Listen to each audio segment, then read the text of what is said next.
how to link and unlink PlayStation Network with Infinity Nikki account.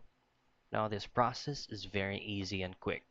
So once you have visited the official website of Infinity Nikki, what you want to do for you to be able to automatically link your PSN or your PlayStation account is just upon logging in, just simply choose on this option here that says PS5.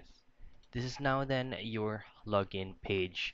So once you have input all your credentials from your PSN account, it will automatically link with your Infinity Nikki game.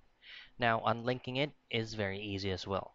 Once you have logged in, all you have to do is just to simply delete your Infinity Nikki account, and it will also automatically be removed from one of the synced and linked accounts to your PSN or PlayStation Network account. And that's it. That's how you linked and unlinked PlayStation Network with Infinity Nikki account.